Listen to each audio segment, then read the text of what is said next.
Hello, good evening, everyone.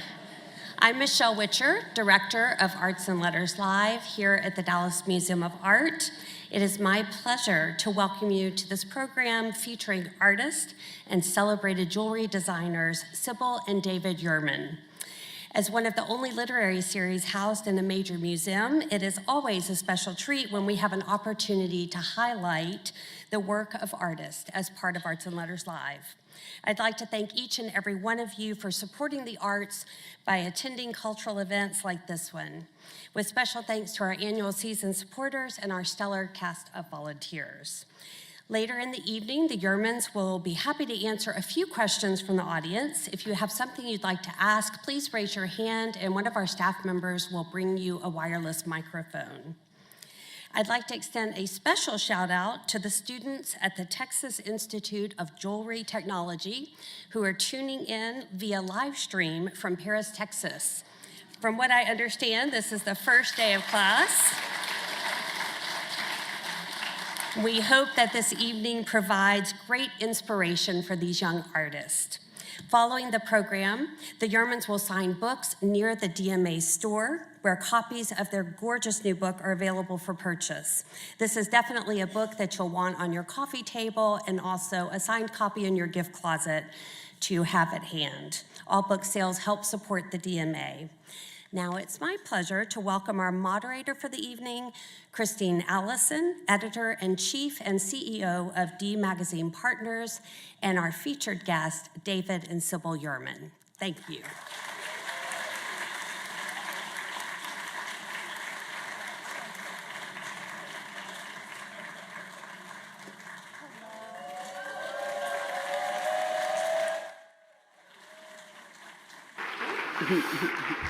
Thank you. Wow. It was very bright here. Wow. Oh, yeah. She just wants to look glamorous. Froggy. She does look glamorous. There's a flashlight, a spotlight right now. Yeah, we tried to get that fixed, but you've got your shades. Welcome, everyone. It's so great to be here on the occasion of David and Sybil's new book, which is phenomenal.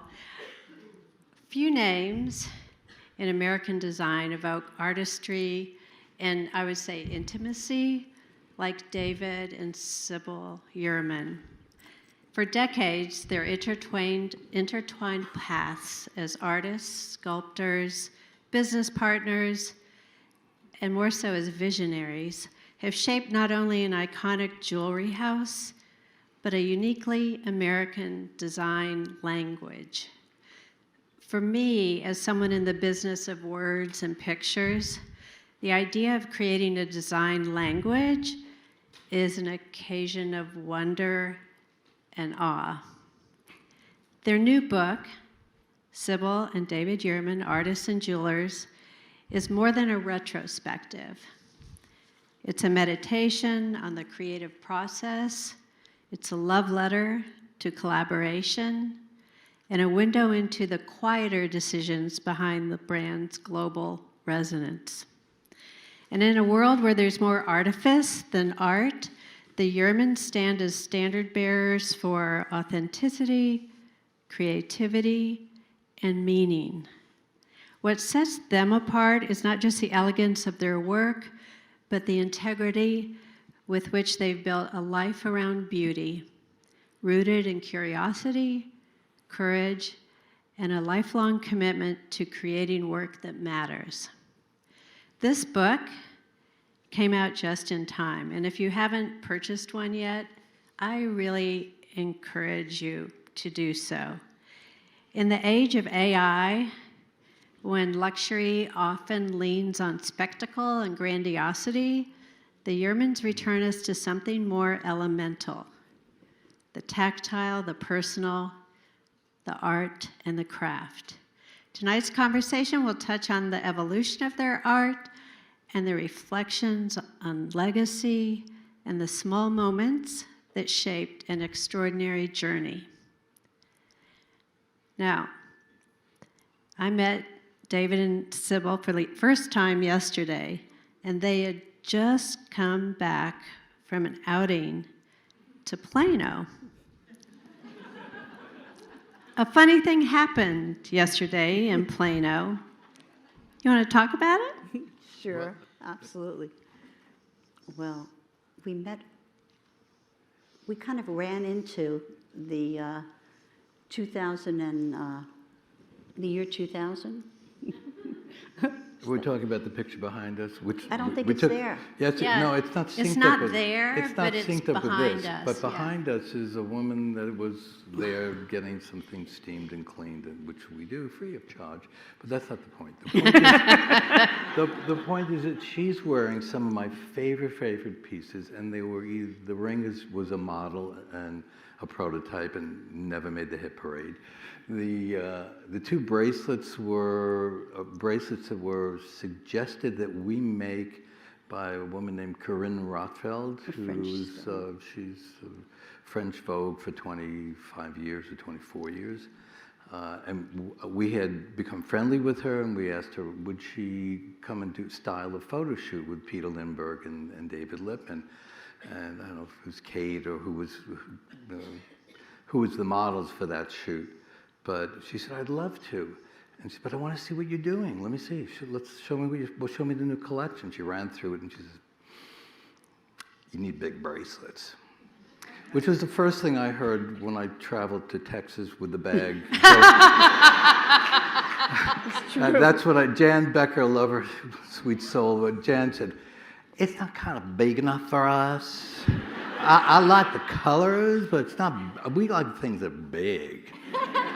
I said, she said, well, I'll take these three and maybe that one, but next time I see you, I want some big jewelry. She actually some big ass jewelry. So it's an example of, my cowboy friends say, you came by it honestly. We worked, we did our 10,000, or maybe it was 100,000 hours of learning our craft. And some of the craft is going and meeting customers and selling and understanding. It's a new way of marketing, actually meet people. You know, they're not digital numbers. They're actually people you met and you sense that, these are my customers, I see what they like. It feeds me, it's part of the cycle. We're not doing this in a private room somewhere and for our own edification. We love what we do, but we do it for you. This is the circle. We're complete jewelers. We're just not making pretty things. Enough said. So this woman is wearing these. Well said. And I made those bracelets for the photo shoot. And I said, we just can't make 2 or 3, so I think we made like 8. And she got 2. I sold 1. I know I some have other one. people. Sybil owns 1. And just to tell you the scope differences, and we were doing a lot of business. Demons was on fire, and we're rock and rolling. Because having a of good you time. Texans. Yeah. I mean, I don't think I got arrested in, so to speak, in New York. I mean, Texas What you was really our came market. And not playing to the crowd, but that's just the truth. And I think there's something here. We're always looking for the noumenon. What is it about this market that it's so rich for us? What's going on? Besides Jan helping me out, making things David, bigger. maybe everyone didn't study Kant. So do you want to tell them what the noumenon is? Oh, it's almost like the reason to be. Why is this way? The essence. And it is your essence. It is the essence. In fact, our son has a studio in our offices in New York, and the name of the studio is Noumenon, because only he can go there. And That's cool. That's his space. You can ring and we'll let you in, but that's where he finds his center. And He does the men's jewelry on that floor. yeah. So I digress. But Well- you are the reason we make jewelry. You're part of the reason. I thought I was. Wait a minute. Wait a minute. Well, you also. All right. Okay. So, part of of what you do is that connection with your customer, and it, according to what I read in the book, it goes way back. You started out like going to craft festivals all over the Craft fairs. Northeast. Hundreds, thousands. And if I read and recall correctly, you were driving around in a 62 Cadillac. Yeah. Well, we took the back seats out and we put roof racks on it. Oh, okay. But we I was did- just trying to get how the you know, gist the of it. hippie thing and the Cadillac. I know it's very Texan, but Well, we protested. We didn't, tie-dye it. got it. And so you literally, like, I guess your first festival was something called Woodstock up in New York, and you were surprised that they really wanted to listen to music rather We than were buy setting up, jewelry. and they just kept on going that way, over the hill. And something's wrong here. But I think about that, like bringing their wares in the back of a catalog all over. And is this when you were selling the belt buckles? Yeah, selling Okay, belt so buckles. so let's talk about your And migration and jewelry. Yeah, they're direct welded bronze. We're selling bronze jewelry. There's a big market for bronze jewelry. in Mesopotamia. Oh, God. All right. So early Okay. years before this, you both were born in the Bronx. Yeah. Yes. We love stories here in Texas. So for those who are not familiar, do you want to talk to us about how you met, how you almost met, and the times during which you did meet? Yeah. Sure. Well, we grew up 10 streets away from each other, did not know each other. Our parents are all Geminis. We were born the Right. same year, and our birthdays are 10/12 and 12/10. We had the same friends, but we never knew each other. And I guess, going to where we met right at for time, I got a job. I was living in Martha's Vineyard, and a friend Just of mine. a little fill-in. Both of us Oh. left home. Sybil probably 2 years before I did. Didn't finish high school. They said, it's okay, you're not truant. You're an autodidactic, and she thought that was something she could be locked up for. But if you don't know what autodidactic is, they kind of figure it out themselves, and they're really bad at instructions and limits, and So she just did it herself. She left, and I left also. And she lived northern part of California, and I lived in the southern part. I was in Venice West Cafe, and they weren't hippies. These things happen slowly, but this was... Bohemians. They were Bohemians. We were beatniks. The beatniks are the extensions of the Bohemians of the 40s and 50s. And so we became, and so there's a difference. David looked like that when I met him. The good thing it wasn't an ass shot. It was true. But yeah, they were part of the Beat generation. We were. Yeah, which, Yeah. like, truly, Jack Kerouac Truly, yeah. lived where you lived? Yeah, actually, I at a very early age made up my mind I was definitely leaving the Bronx. It wasn't my place, and I wanted to go to California. I wanted to swim in the ocean while the sun set. It was freezing when I finally got there. So it was my first sense of, about fantasy and having expectations that don't always work out. And so I went up to San Francisco. That was in LA. I went up to San Francisco, and a friend said, look for me, go put up a message at City Lights bookstore, which So was... you know City Lights bookstore. Raise your hand. Yes. Okay. Wow. Love this It was crowd. it was a wonderful... No cell phones in this world, remember? You just went and stuck up, and there were thumbtacks, so you could just leave a message for a friend. A friend found me after 2 days and said, I think I know where you could stay. And he took me to a house, and he said, it was a very famous house. It was called the Hyphen House, and it was where artists lived who only men, women couldn't be there.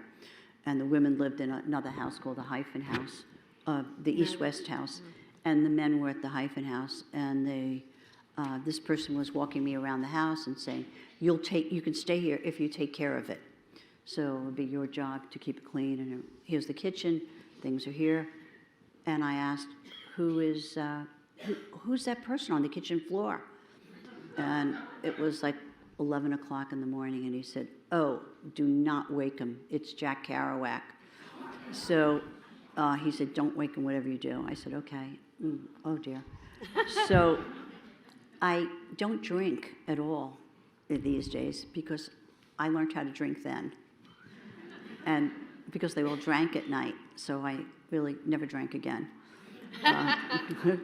But it was a wonderful experience. There was a jazz club around the corner where I worked in an after-hours club, and I got exposed to the world that I was interested and inclined to. And then I went to studied ceramics, and I was always involved in art. So just to go back a little bit, when I knew I wanted to leave home, I was at the Museum of Modern Art, and there was the big Monet painting that goes around from wall to wall. And I looked at that and thought, I could do that. You didn't have to really know how to Says paint. no one, ever. It was like, you just have to be able to paint the feeling of a thing. I don't have to really know how to paint. I just have to get the essence and the feeling of it. And if I can do that, that'll be great. I'd love to, because I always liked drawing and painting. It was the only thing I could concentrate on, or else helping the neighbors. So my father, we didn't have very much money. My father bought paints for me, canvases. And I sold those little paintings to anyone who came to the house or out in the neighborhood, and for $25, $35, and as much as $50. Wow. And used the money to run away. It was like, what was I thinking? Oh my God! So, but I was about, being proactive for what I wanted, and so I went to California. And that's where I met these people, and then I came back to New York. I was living in Martha's Vineyard. A friend said, you cannot stay here. You'll end up with one of these musicians here. It'll be terrible. So I did. And I left. And I went to New York, and she suggested I interview for a job, and it was a group of sculptors, and David was one of the sculptors. And the door opened up, and it's a 75-foot walk across the studio to get to Hans's office, Hans van der Bovenkamp, who's a very interesting sculptor, very expansive, but he also had a little business on the side, which I kind of understood this. And he made ornamental fountains and sold them at the design district, and he had like 7 different, we call them SKUs, shopkeeping units, but there were 7 styles that he had, and I became his foreman and worked a deal where I said, you pay me this much every week. On average, it costs you this much for the fountain, and I can do it almost for half price. I'll do it for like whatever the number was. He said, great, let's do that. Fast. But I said, but you got to manage. He said, you got to manage these guys. I said, no problem, they can do that. And so, but I may only be here 3 days a week. Sounds what my son is saying to me now. Just. I can do this for 3 days a week. I can be CEO 3 days a week and the creative director. What the hell? It's an easy job. I got good people working for me. I'm a good director, and he is. So I saw Sybil walking across the floor, and she had this. First time she had like share hair, like black or dark brown, and she had, I don't know if you know what the ponchos, these kind of Peruvian ponchos, beige colored, all earth tones, and she had this poncho on the top and a poncho on the bottom. It was like I almost couldn't like make up my mind. So Bria wasn't with me. I'm just looking over like that. Well, you know, there's no like hot number here, except the energy is a hot number because it's like layered. You know, so, well, what is this?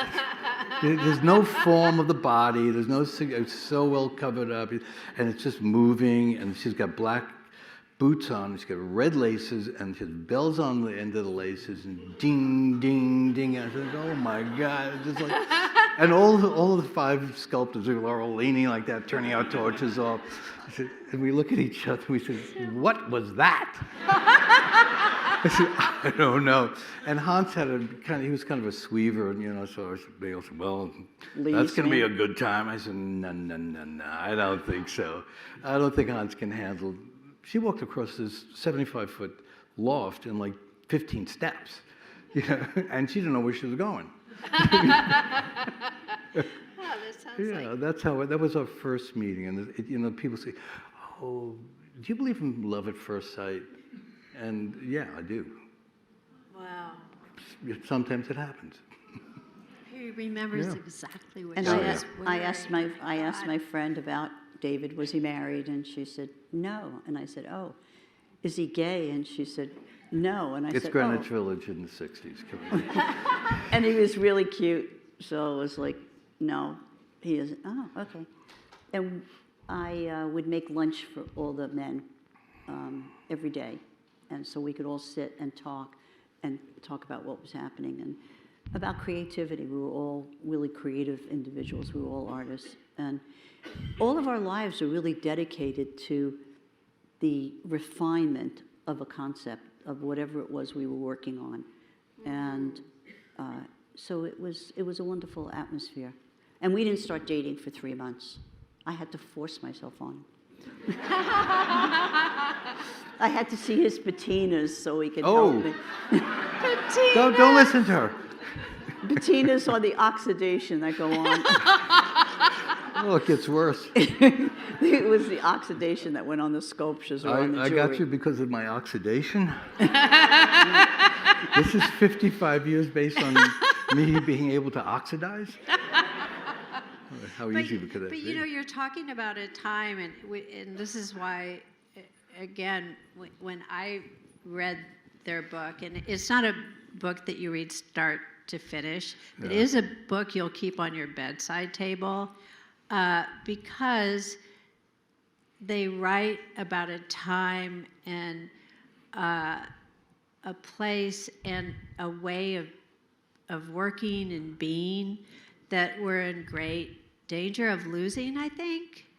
And I mean, even our kids go off on these like very fixed tracks. But you know what? Sybil dropped out of high school. We don't need to do this factory thing of raising our children. I just found this book inspiring on so many different levels. I love your all's life. So your father was in Japan at the end of the war, and you've been influenced by Japanese, the aesthetic. Absolutely, yes. You want to talk about that a little bit? Okay.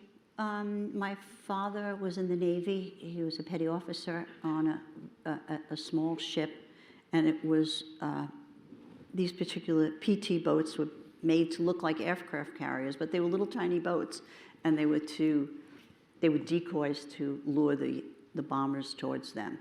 And so it was the only ships that could go into the harbor in Tokyo because the harbor was very shallow at that time. So he was the first ship in, and it was their job to go in and collect ammunition. And so my father at the time was probably 22 years old or 23 years old tops. And he loved being in Japan, and we would have these fake phone calls, Daddy in Japan. And my mother would show me what Japanese people looked like and the clothing looked like. And then when my dad came home, he brought little wooden shoes for me to learn to walk on, and a kimono and a Japanese doll. And so a beautiful piece of, he only brought home one piece that he found, and it was a carved, beautiful sculpture, small sculpture out of wood. And so I had that exposure. And the exposure to the sensibilities of Japan at a very early age, and it was wonderful. And so I didn't realize, when you write this book, a question, I don't know if we're being asked that, but people want to know what we learned. Did we learn anything from writing this book? And we truly did.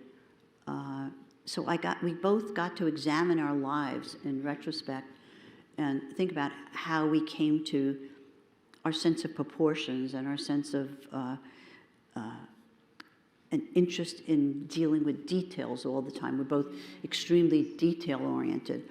And is that bracelet right? Does that ring fit right? Is it? So there's always that involved. And a lot of that came from my father, who was a furniture designer and that's what he did. He made beautiful furniture, and he had an aesthetic, and he was a philosopher and a poet. So in the book, if you see paintings of mine, very often they're quotes, and they're from my father. They're lines from his poems, or so. And you, for you, is the caves of Lascaux? Yes, that's the first time I realized that that art was not only universal, but went back a long way. Explain what LaSalle, the caves. Lascaux's in France, and it's one of the first discoveries of the caveman paintings, and they're just magnificent. They're the purest lines, most expressive. They were their recordings of their hunts and what the animals. They painted, they drew. There was a drawing, and they rubbed color in. But there were saber-toothed tigers, and when you're in 6th or 7th grade, saber-toothed tigers. Oh my God, it's incredible. Mammoths, and they painted these animals and their hunt, and then they did we're not quite sure why, but they did a hand. I think it was a signature to put the ink on the hand. Of the person who did the hunt. So definitely that person was in the hunt, because they were drawing all the the animals and the people. People were kind of, they weren't as developed as the animals. So they're just really about expressing what they saw. It wasn't like who I am. There was no posing. It was what they did, and that was they wanted that message. And I just I took the book out of the library, and I still have the book. Don't turn him in. So I figured I don't know what the late fee is, but it's. It's really, no one's ever asked us that question. It's really important in his life. Well, it's so important to understand, especially now. I could say you could have said, especially now in the 40s and 50s. It's always important that we understand where we came from, and these are all our relatives all around the world. We're all humans. We're a species, and to be able to connect to what is the human experience is the best thing we can do. And the best human experience is love, and then comes sex. And what? But first is the connection. I think your heart goes, and you like this. And I had that experience with Sybil, obviously. I had that experience with art. I didn't say anything about the sex part. Yeah, so it's a moment where you as an entity, you can observe beauty. And so I'm talking about the observers of art. I saw this in a little book at the Museum Decorative Arts at the Louvre years ago. I was looking in a curio cabinet, and there was a book that was open, and I'm reading the book, and it was talking about art. And it says it doesn't matter whether you create art, envision art, make art, or just love art. As a viewer, you are all in the same experience, and it's this wonderful, harmonious. Then it was about beauty, but it really isn't just about beauty. But he said that you were there in harmony with yourself, viewing beauty, and it's just this wonderful giving moment. You know, that's why there are more people that visit museums than all of the sporting events in America and in Europe, and the big soccer stadiums there. More people visit museums. It's interesting. True? True. Yes, absolutely statistic. True. Add up all the museum visits for the year and add up all the soccer and baseball, whatever. The more people visit here. I didn't know that. Oh my God. I was so taken with your art Oh, thank and you. your sculpture. Thank you. But, you know, I have a crush on her, I mean, we found that out. for real. The art is like, the colors, it's astonishing, as you'll see in the book. And your sculpture also is like Very powerful. very powerful And lyrical. and muscular, and it's fantastic. So you're a sculptor, you're an artist to create paintings. How do you collaborate on the making of the jewelry? Well, some days with great difficulty. Oh. Some days with love and laughter and sharing, and usually pushback and then acceptance, and you get past your ego and you collaborate. And You all collaborated before everybody was talking about collaborating. I don't know, when did they start talking about collaborating? I missed it. It's a, you know, It's a it's thing? very good to collaborate. I don't know, you know, Well, the thing about collaboration is I don't like it. No one does. I just my gut doesn't like to be a collaborator. But I am a collaborator because and I'm liking it more over the last like 20 years when I realized that I think it was a holiday party we had, and I got up to say hello to the team, and I think there were like 600 people in the room, 500 people in the room at that time. I said, who are all these people? It was like this, you know? I was like, what are they doing here? They work for us, David. Really? I said, and so the impact of, through, like this is 300, all these people work for us. yeah. And it doesn't happen without the essential ingredient of collaboration. And underneath that, we have 5 C's in our company, so it's commitment, collaboration, communication, compassion, and One more. and curiosity, which is creativity. So it's either or. So those things are when we interview, when we're going off track. It's my way or the highway. You're not respecting the C's. You're not respecting what we're here for. We're here for the human experience. We're here to produce beautiful jewelry, but the experience in the middle is really messy. And so we can't get too messy. And so we have to, realize that we're doing this for art. It's oddly enough, to make things beautiful. I'd like to say something. What we've come to realize, we've been doing this for 50 years. We've been together for 56 years. And so the idea, we see it more and more now, and the idea of communication and collaboration and feeling welcomed is really has been a foundation of the company. Would you guys agree to that? Just shake your heads, yes. Okay. Oh, are your team members in the front It's here? our team Okay, over good. here. All right. We've been here for 2 days doing dog and pony shows and having a good time, meeting all y'all. So awesome. So it's the idea of the feeling of being welcomed, a feeling of, at times no, that's not what I meant. I didn't want it to be red. I said burgundy. That's not red. So what stone is that? But with all of that,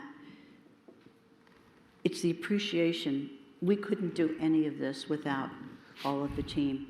And also, in the very beginning, we were exploring. And I have to say, the people in Texas welcomed what we were doing literally David was saying is true.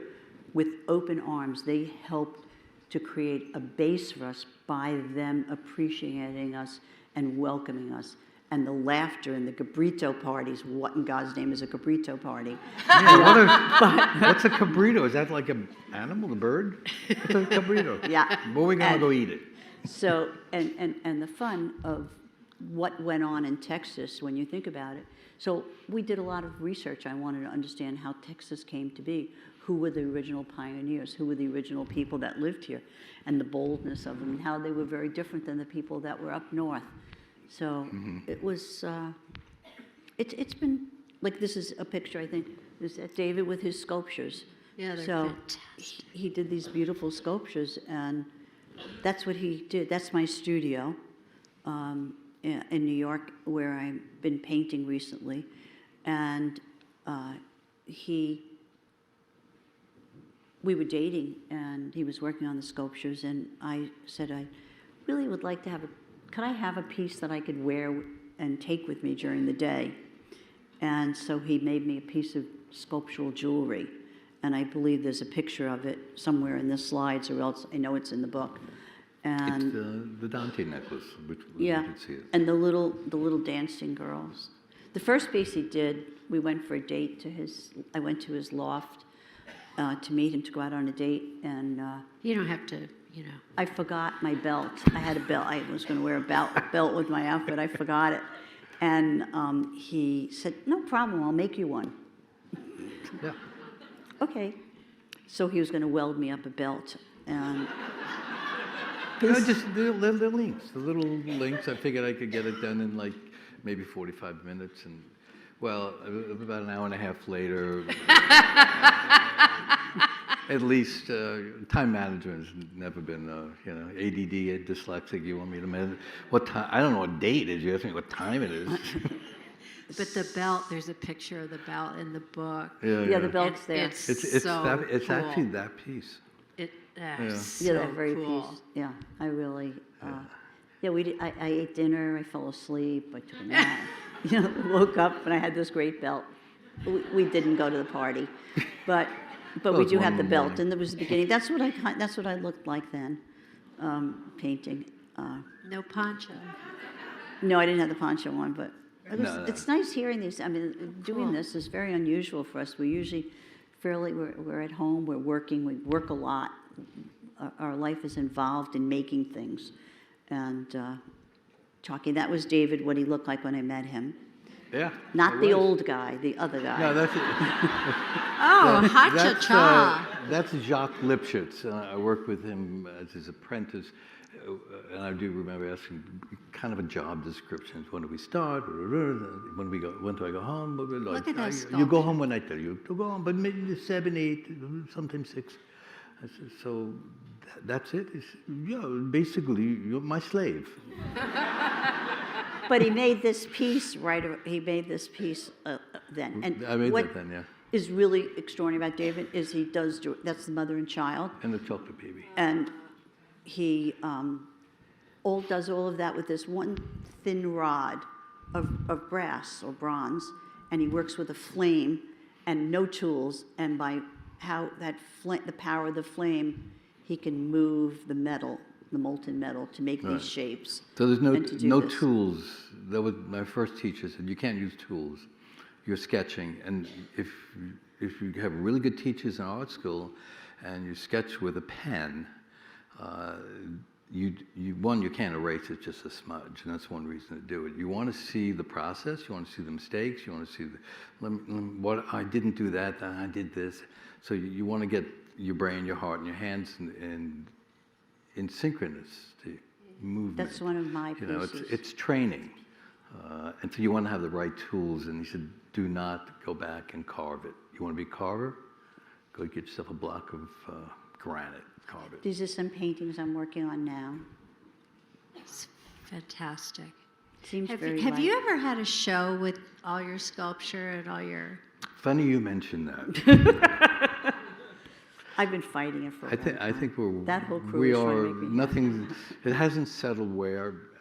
There's kind of a when, and one of the things that came out of this book was that I looked at my sculptures again after 30-something years, and I didn't know what I was making.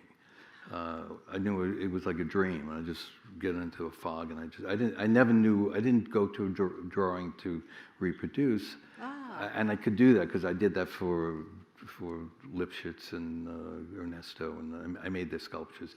Lipschitz allowed me to fill in areas, build up an elbow, and actually work on his pieces. Can I tell them about that? Oh, and that's direct welded. That's a direct welded sculptural necklace. And Oh, and there's the What is pieces I was direct telling you, using that flame and the torch. So that other necklace, just before this, I wore that to a gallery on a Saturday. We would go to galleries, and I wore that, and the gallery owner asked me, oh, that's beautiful. Where did you get that? And I said, oh, David made it. And she said, oh, could you make more? And I said, yes, and he said, no. And it was kind of... I still don't get the humor of that. Can someone tell me, why is that funny? I made her a beautiful necklace, and actually didn't make it for her. I don't really give presents, but at the moment I said, hey, would you like this? We're going out. Why don't you wear this? We're going to go see Bella Fishko at the Forum Gallery, and we'll do Madison. Why don't you wear this? It was He my... still doesn't give me... I know. No, he does. I don't know why. I had a poor upbringing. It's not my fault. I do have the starburst ring. A lot of people know the story of the starburst. Can I tell that? Yeah. Please. We were in Paris, and we were staying at the Maurice Hotel, and they have a little balcony, and I heard these noises and lights coming into the living room, and it was fireworks going off across by the Eiffel Tower, and right on the park where we were, and I'm not someone who cries. I'm a pragmatist. If there's a crisis and something really bad happens, I just want to jump in, help, fix it, do it. I don't have the time for all the other things. But if I hear fireworks, I uncontrollably sob. It's like primordial weird. almost. Wow. It just affects me very deeply. That and bagpipes. I don't know Oh, why. bagpipes. It's terrible. No, I'm so with you on the bagpipes. Oh, it's terrible. So. Oh, yeah. Yeah, I'm that way with bagpipes, and so we have that in common. Well, we knew we had commonalities there. So, so we were looking. We were supposed to go to dinner, and David said, "Sybil, we have to go. We're late. Paris, you're 10 minutes late. You've lost your reservation for good." And we had friends, and he said, "We have to go." And I said, "Oh, I can't. I'm just watching this. It's just so touching." And he said, "Come on, I'll make you your own fireworks." So this Starburst collection came from that, right? So a lot of people wear the pendant, and then I like the pendant, but then I took it and I then did a ring with three of them. So it was a different feeling, and little earrings. So that's how we collaborate on different And ideas. at one time, it was like, what are you doing making these cushioned shapes and redoing? And I thought you'd be happy when you came back from a sales trip and you would see this and you really like it. And it was that pivotal moment that I realized that I really like what she did with it. It took it into another place. It was quadrants and cushion shapes, and it looked like baked buns. And I'm thinking we could carve, and we could change these four pieces around. I'm thinking of all the things you could do with it, and I realized I do want to be psychological here, that I was not collaborating. I was not allowing it to come in. I mean, I saw the potentials of it. I said, wow, this is beautiful. But I had to go away and come back and say, yeah, let's do it. Let's get on it. Let's do it together.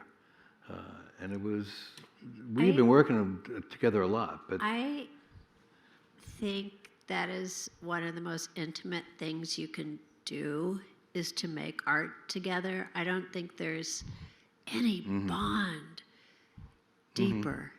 Yeah, I just said to David the other day, I said, this has been like one long love ode, doing this together all these years of creating. So did I read that, like, you sketch all the time. all the time, and then Sybil will pick up the notebook Yeah. and... She'll make marks on it. She's more than an editor. She's also a creator. It's not, I write and think of the concepts, and Sybil sits down and corrects it and makes it readable, wearable, usable. That's only one part. She comes to the table with, I'd love to do this. She has a huge collection of antique jewelry. We went to see the Louvre's collection of what they had. They took us into the basement to show I got us. more than they do. Literally, I got more than they do. We have like 7 or 8 these, what are these drawers? The map drawers piled on top of each other. We got They're a usually vault 10 full of it. groups of 10s. So the interesting thing is that we collect things and then we don't throw them. You know, That's our son. strings. We're collectors and we keep them.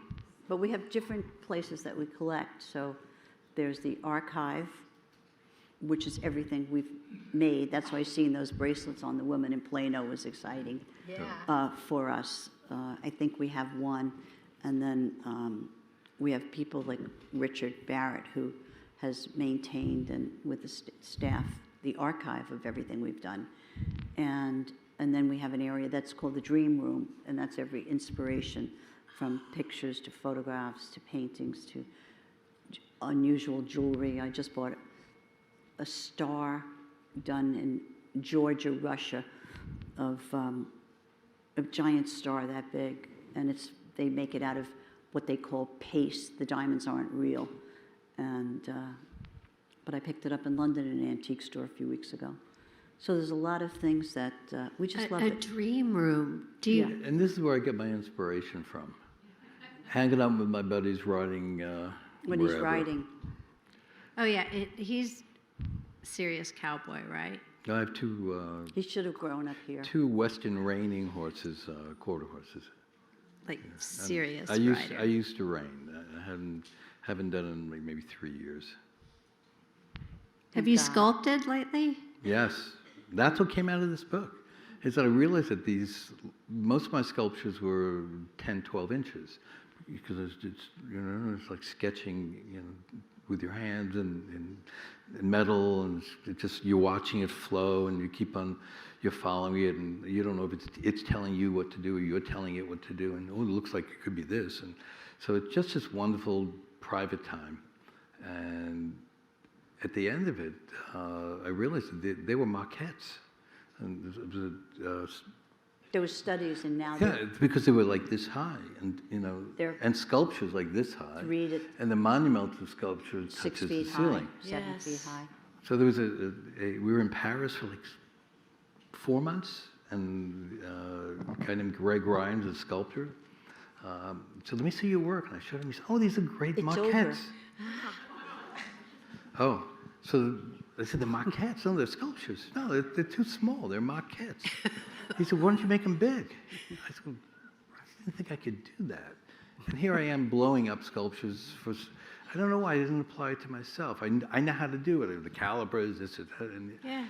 And I said, let's make them, no, I said, let's make them big after Sybil says, "I'm blowing these things up if you don't do it." And she did. I said, "What did you do?" I said, "Wow, it's incredible." So now we're both, as our son, Evan, has been really running the company for the last couple of years, and he's been the creative director for campaigns, and he does all the men's jewelry. So those dog tags that so many men wear with the waves on it, that's the influence of the Japanese house that he grew up in, our house. So I forgot what I was saying. That you still paint, and can you Well, now it's paint full more? circle. She's had a show after 30 years of not showing, and it was substantial. It was a sweet gallery out in Long Island, and good artists there, and you're in a great community, and sold half of what was there. Some friends, some people, just art collectors. So I think we'll still make jewelry, we'll still be involved in jewelry, but I think I'll have more involvement in sculpture. Right now, it's the technical and craft part of blowing it up, and you can do that on screen, and it becomes a lot easier. And you can grow it, and so you don't have to actually rebuild it. Yeah. It grows for you, and then, but there's a lot involved in that. And then But you work the bronze. You're revisiting your origins. I love So that's the that. piece that Evan did years ago. It's the wave, the Japanese I influence. super love that. Not me. Are we good on time? Time for Q&A. Okay. All right. So, Oh, I wanted to say something. you may. Just so you know, like, Have a permission. we started, as I started earlier said, we started this company with $500. Nobody would lend us any money to get materials or what we wanted to do. And so that's how we started. And it's always been about being able to perfect what we're doing so that it's accepted, so people would buy it, so that we could continue creating. So we never set out to have a business. My big present from David was that when he said, when we get $75,000, we're going to give this up. We'll have enough money to go back to being sculptors and a painter, and won't have to do this anymore. Well, Financial I don't know planner. It's part of my resume. So this has been, for a while, it was a blessing and it was a curse, because how are we going to learn to do all of this? How are we going to take care of it? How are we going to make this happen? How are we going to produce it? What were we going to, how could we do this? So every day had to be a learning experience for us. And the audience was there to support us, to accept what we were doing. And so we always moved towards pleasing and making things that people really wanted.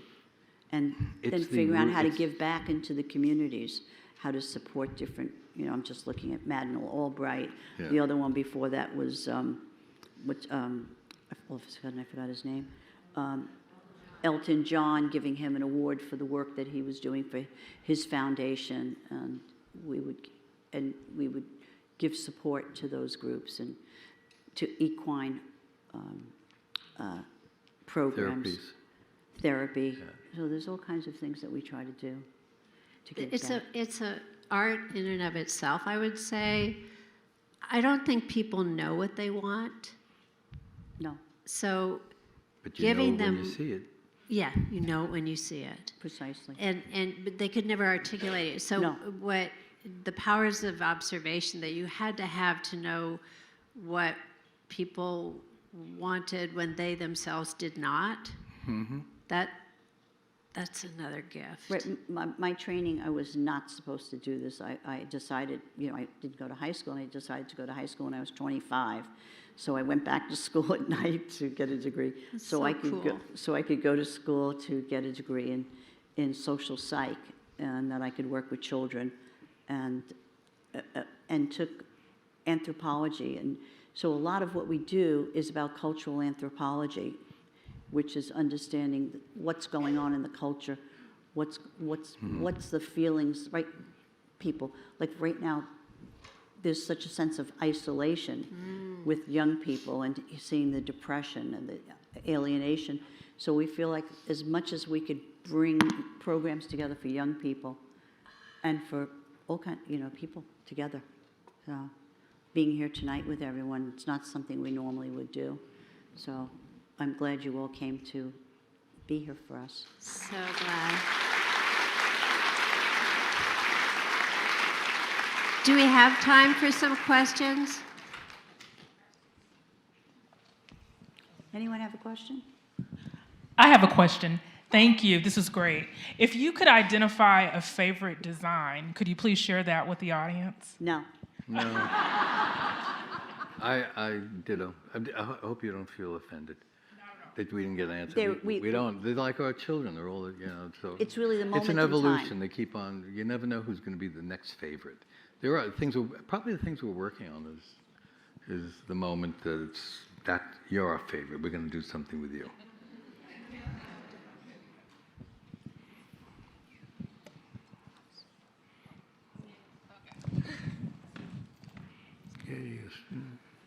Hi, my name is Dorothy. I go to the Texas Institute of Jewelry Technology, and I hear a lot about the difference between art and craftsmanship, especially because art is more subjective while craftsmanship is very objective.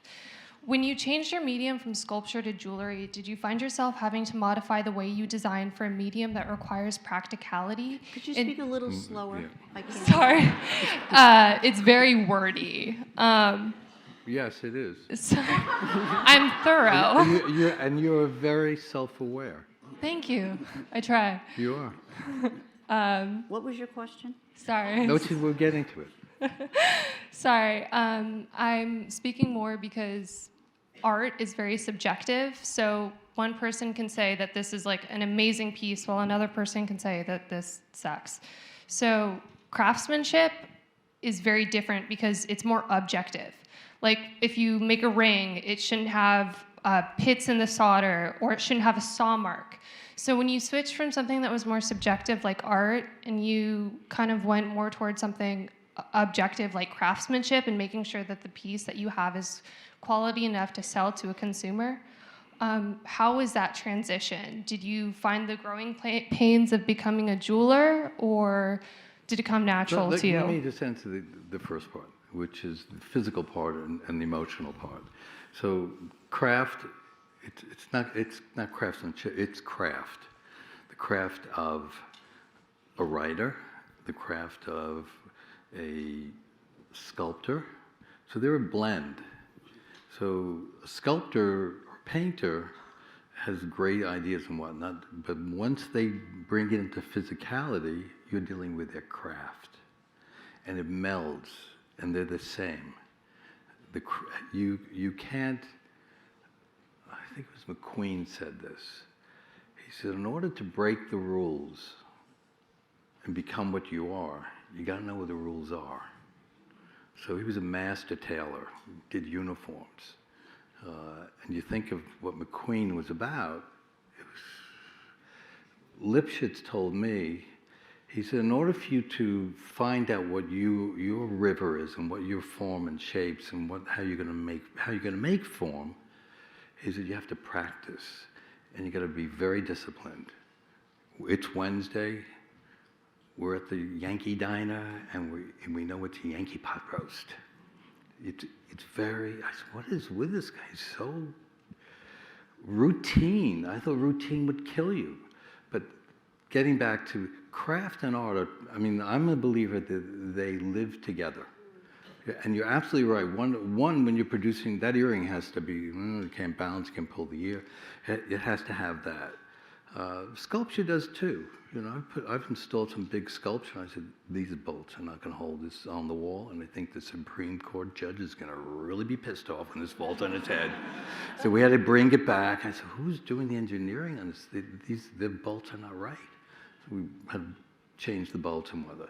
So you're always dealing with both. Sybil, to do this painting, which is one I just, and this is I say this is an experimental painting. All painting's experimental. If you're not experimenting and discovering at that moment, when are you going to do it? This is the moment. So these are, I just don't recognize this in what Sybil normally does. And it's a craft to do that. She knows the paper. It comes from China. It comes from it comes from Japan, and it's the technology of it. In Germany, it'll take the inks or the pastels or the graphite a different way. Huge amount of technology. So it depends on what's in your head and what your expectation is of what it is that you're moving towards. So I think that answers it. There's no distinction, really. Thank you so much. You're welcome. All right, we only have time for one last question. So my Oh colleague my has God. the mic in the front, and then please join us in the book signing line afterwards. There's someone all the way in the back over there, Oh, unless you want someone else. I have No, this we mic have right now. a lady here with We'll do Okay. them quickly. African earrings. It'll be quick. You are truly trendsetters in the jewelry industry. When your jewelry first came out, nobody had ever seen anything like it. So I wanted to know if you had any thoughts about what's next. Like, do you have concepts or thoughts of where jewelry's going to go and how? Well, we don't get involved in where jewelry is going to go. It's really just a preference and a predilection for what is appealing to us at a given time and where we're connecting to a specific individual or individuals is what happens. So, Yeah, So I have that makes 15, at least 15 books from the last maybe 20 months that are jewelry concepts, ideas, quick sketches, and napkins thrown in as well. So what about- We look at it, So do you have concepts of where David Yurman will be going in the Oh my next God, couple yeah. of We're years? not telling you. But you can't tell us. If you told We're us, gonna you let have John to know. Hardy we're try to drawn figure that out, out. semi-selected. Okay, yeah. there was a woman up there that Thank was you. going to ask a question. Thank you.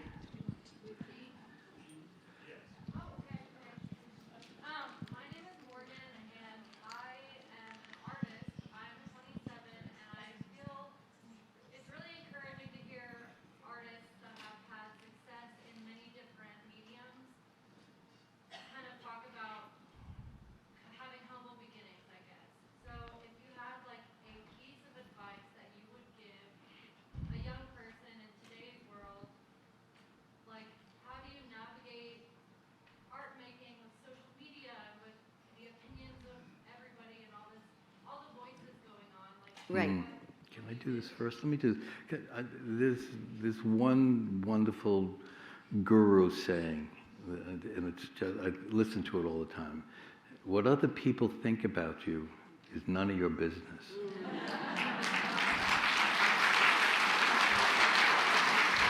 But, I mean, you're an artist. You're stepping out. You're doing you're singing your song, and that's all you can do. And you just, my advice is, whatever you're doing in painting or whatever your medium is, keep on doing it. Do it a lot. Have a good section of time to have a crazy fun time with your friends. Do a lot of that. Have a lot of fun, but you got to wake up the next morning. You got to go back to what you're doing, but what your love work is, and don't take no for answers. Don't take no. Everyone said we could never, ever do this. Cartier, Tiffany, I designed Bracelets for that Cartier. open on I the worked at- top, they'll fall off your wrist. David that's designed for terrible. Cartier, and they were like diamonds. This picture here, Oh, yeah. diamonds Silver and ice. silver.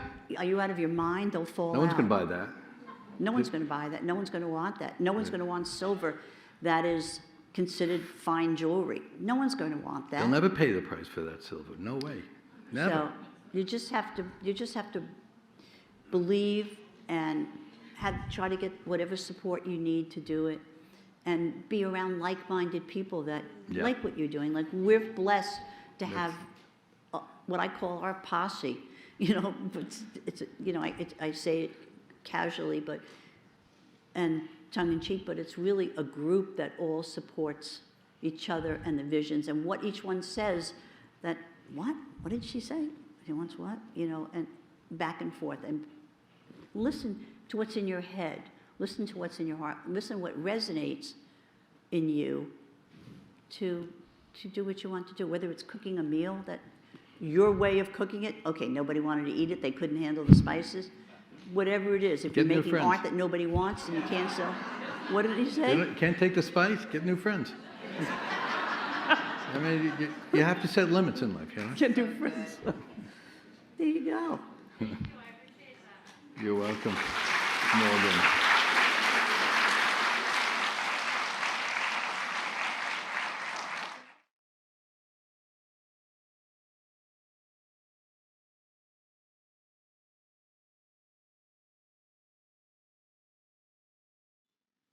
And do something that is your inclination. So if you would like the Yurmans to sign their book. Oh, You want one more eager question? hand. Oh, Yes. I love that you are. Okay. Say it. What'd you say, David?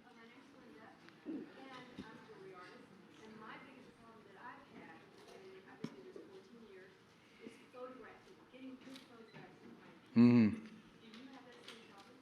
We No, did. we use professional photographers that charge us an enormous amount for the photograph. And if we ever use it again for any kind of commercial, you will always and talk to my lawyer. But they're great photographers. You can use AI now. So